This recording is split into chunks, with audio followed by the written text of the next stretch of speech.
원석이 다듬어져서 보석이 되어지죠. 하나님의 손길을 통해 다듬어진 아름다운 보석, 존귀한 자인 줄 믿습니다. 어두운 무대 악기의 조율을 마친 단원들이 일제히 일어나 경의를 표합니다.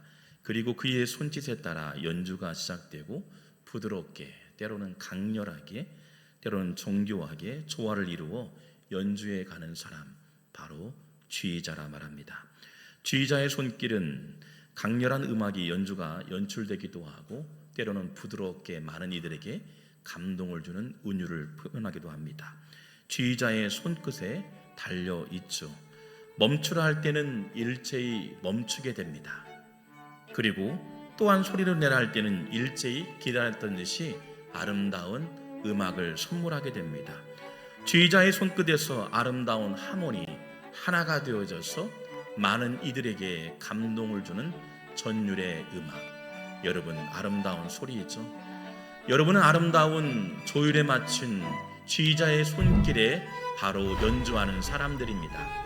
여러분 한 사람 한 사람이 아름다운 연주하는 사람들, 그 연주하기 위해서 오늘 무대 위에 우리를 부르셨다는 겁니다.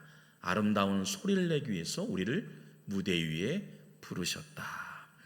성경에 보면 인생에서 가장 난해하고 이해하기 어려운 인생을 살아간 사람이 등장하죠.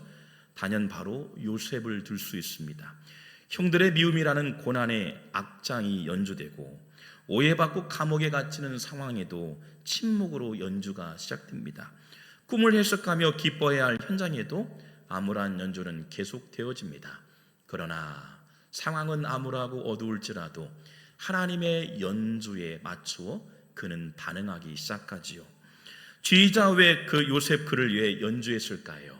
때로는 감옥에도 오해 현장에도 하나님은 전혀 개의치 않고 그를 연주자로 부르십니다.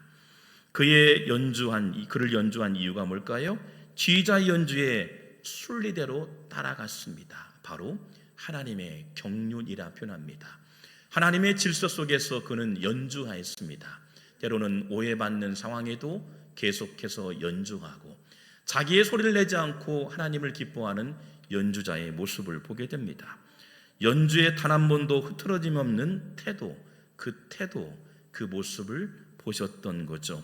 끝내 애굽에 종살이하는 이스라엘 민족을 지키는 리더로, 연주자로 오히려 세우는 장면을 보게 됩니다.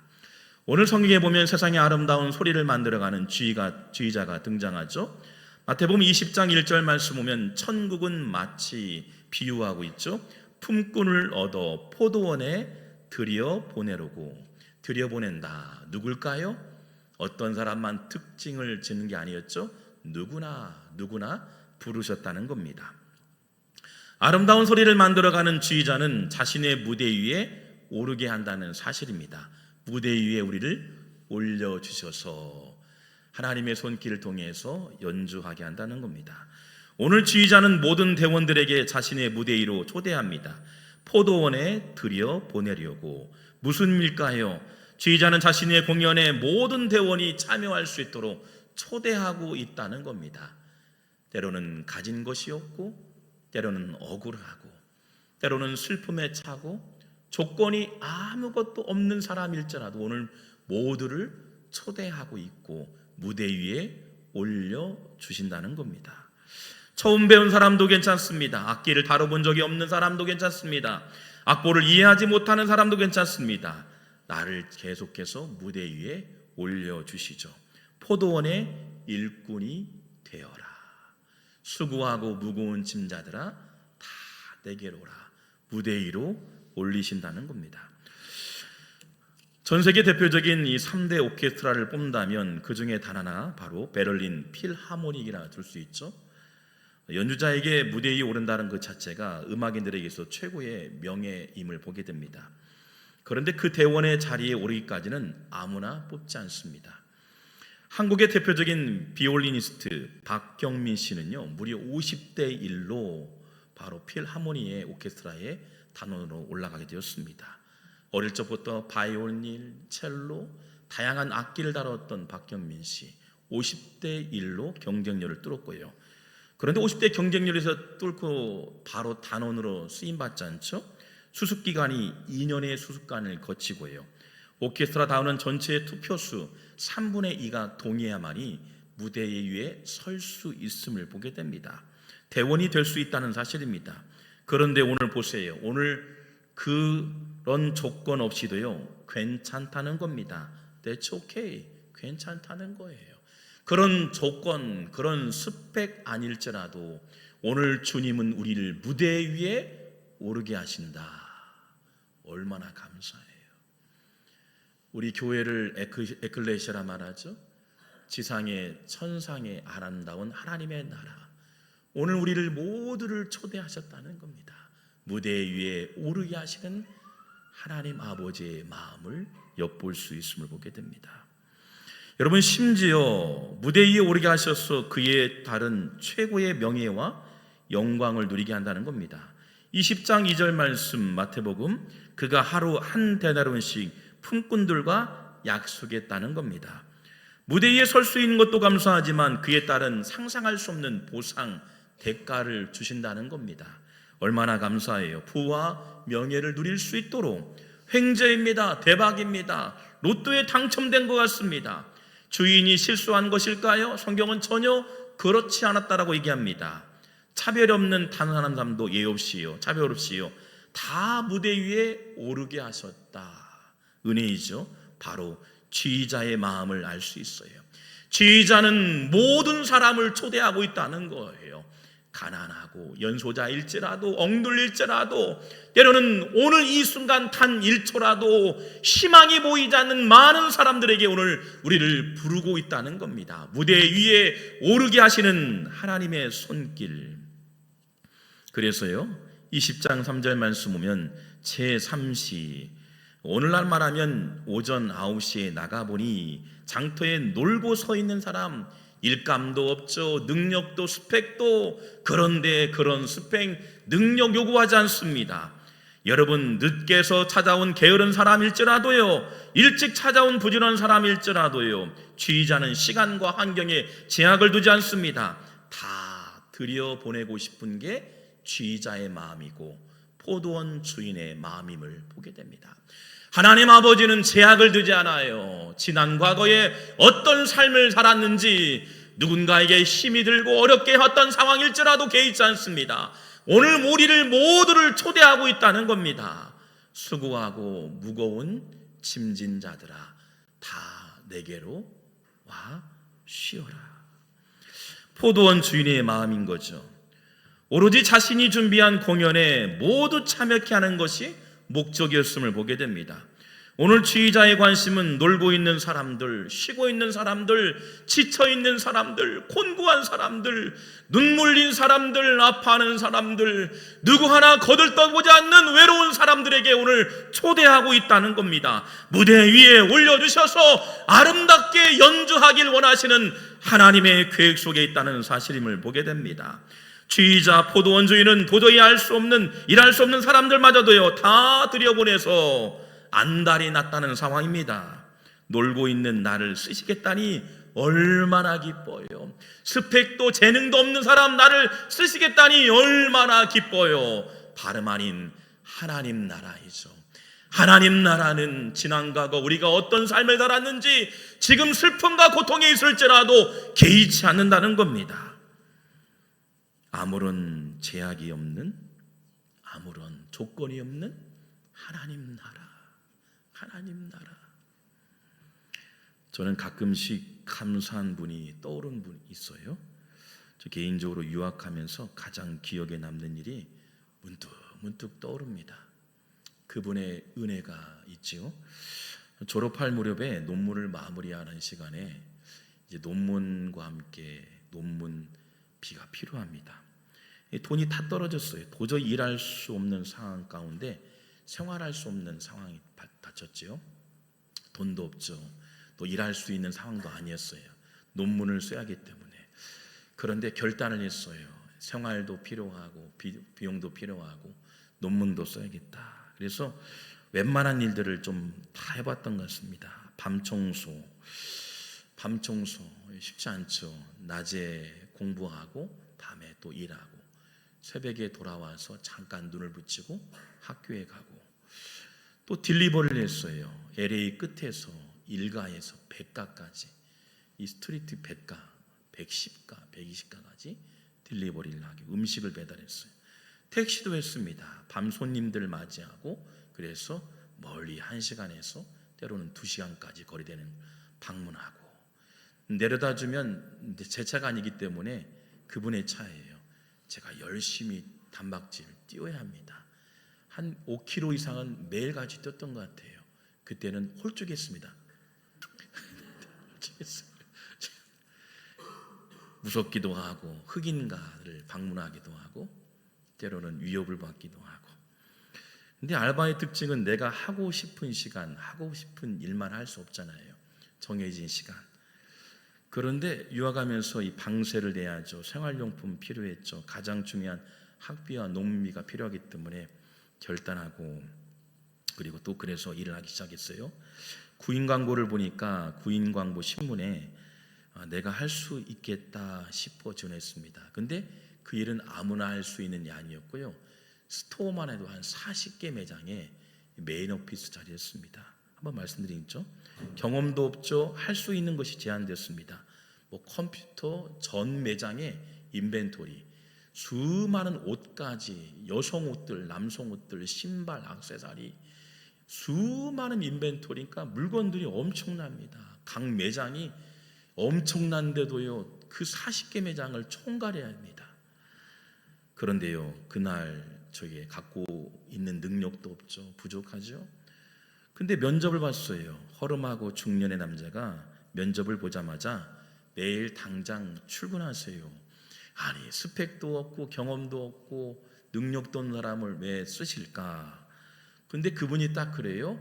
당신에게는 미스터 바 3,500불, 그러니까 한 달에 3,500불, 15년 전의 일이었습니다. 약 450만 원에서 500만 원을 준다는 겁니다. 아침에 열심히 부지런히 한 8시, 9시 출근하고 오후 5시만 가면 3,500불. 놀라지도 않아요? 예, 아무나 주는 돈도 아니었죠. 그냥 하라는 겁니다. 이해가 가지 않았어요. 일을 배울 때에도 3,500불, 한 달이 지나도 3,500불. 완전히 땡 잡았죠. 봉 잡았습니다. 얼렁뚱땅할 수 있는 시간도 많았고 쉴 수 있는 시간도 많았고 밖에 나가서 외근한다고 거짓말할 수 있는 시간도 많았어요. 그래서 나 같은 사람도 써주나 할 법한데 근데 3,500불이 매달 들어옵니다. 매달 들어와요. 빚진 상황에서 원금을 갚고 있어요. 렌트비가 밀렸어요. 렌트비. 미국은 전세가 없어서요. 월세입니다. 렌트비 2,000불씩. 아이들 학비, 논문, 차량 모든 것이 해결됐습니다. 1년 정도 하니까 다 해결되고 풍성해져요. 그리고 논문을 구체적으로 마무리하기 위해서 직장을 내려놓는 순간 허름했던 그 아저씨에게 다가서 제가 이제는 내려놓고 논문을 쓸 수밖에 없는 상황입니다. 저에게 왜 이렇게 잘해주십니까? 묻기도 했습니다. 근데 그분이 이런 말이에요. 처음에 잘 대해주면 자기가 잘난 듯 주인에게 가르치려고 하고 매장을 돌면서 자기 돈인 양 캐셔 금고에 손을 대고 끝내는 해고되고 떠나게 된다는 것입니다. 근데 미스터 바, 나는 당신이 처음부터 좋았어. 일을 몰라서 더 좋았다는 겁니다. 순수해서 좋았다는 거예요. 시키는 일만 잘하면 되었다는 게. 그러니 순수해서 좋고 알고 보니까 신학생이어서 순수하기 얼마나 순수합니까? 근데 머나먼 타행에서 아이들 케어하고 불쌍히 여겼던 거예요. 저의 능력 아무것도 없어요. 실력도 없고 경험도 없고 그런데 어때요? 순수해서 주인이 시키는 대로 가서 금고를 가져와서 반납하고 매장을 돌 때에도 깨진 전구가 있는가 한 바퀴 돌고 오게 되고 또 캐셔의 메인 그 일하는 점원들 그 본점뿐만 아니라 각 매장에 그 메인들 매니저들을 같이 도와주고 그 모습을 CCTV나 매장에 있는 매니저에게 들은 거예요. 순수해서 좋고 말을 잘 들어서 좋고 또 어때요? 철학하기 짝이 없잖아요. 신학생이고 별 볼 일 없잖아요. 공부도 그렇고 상황도 그렇고 어떤 능력도 없고. 근데 남들 2,000불 벌을 때요, 저는 배나 주셨습니다. 주인이 한 번 마음에 드니, 주인의 마음에 한 번 마음에 드니 3,500불, 때로는 토요일 날 또 출근하면 100불씩, 200불씩, 300불씩 더해줬어요. 뭐 하나 잘난 것도 없는 사람을 저를 올려주셨어요. 그러니 목회하면서 문득 그분이 생각나요. 때로는 테니스를 치고 오시기도 하고 반바지였어요. 근데 알고 보니까 40몇 개 매장을 관리하는 회장님이었던 거예요. 회장님이 그날따라 직원 통해서 면담한 게 아니라 매니저 통해서 한 게 아니라 회장님이 그날따라 기가 막히게 만남을 주셨고 별 볼 일 없는 저에게 매장에서 마음껏 일할 수 있도록 또 공부할 수 있도록 그리고 마음껏 쉴 수 있도록 보여주셨어요. 지금도 생각하면 그 연장 그분의 말 한마디가 하나님 나라였던 거예요. 일자리를 만들어 주시고 월급을 더 주시고 싶었던 주인의 마음, 저를 무대 위에 올려주셨던 겁니다. 그러니 주인의 금고를 손댈 일도 없을 뿐더러 주인이 기뻐하는 일에 최선을 다하게 되죠. 오늘 저와 여러분을 무대 위에 올려주고 싶어 하십니다. 그리고 주님의 손에 들려주셔서 아름다운 연주가 되어지길 원하죠. 그 연주하는 여러분들을 초대하셨어요. 세상에 또 파송되어져서 빛과 소금의 역할을 감당할 수 있도록 아름다운 연주의 음악이 자녀들에게 직장에 흘러가길 원하시는 게 아버지의 마음임을 보게 됩니다. 오늘 하루하루 먹먹한 삶을 살아할지라도 희망이 보이지 않는 단 하나의 1%가 없을지라도 오늘 우리를 무대 위에 올려주셨습니다. 무대 위에 올려주셔서 하나님 나라에 참여해서 마음껏 뛰놀 수 있도록 연주할 수 있는 무대를 허락하신 줄 믿습니다. 힘이 없고 가난한 사람들이 주눅들게 하는 교회가 아니라 오히려 희망을 찾는 교회, 슬픔 고통의 사람들을 회피하는 교회가 아니라 그들을 품어주고 안아주는 교회, 도저히 할 수 없다 모든 것을 내려놓고 싶고 막막한 절벽 위에 서 있는 듯한 사람들에게 희망을 줄 수 있는 교회, 같이 기도해주고 충고할 수 있는 성도들이 있음을 기억하시길 주의 이름으로 축원합니다.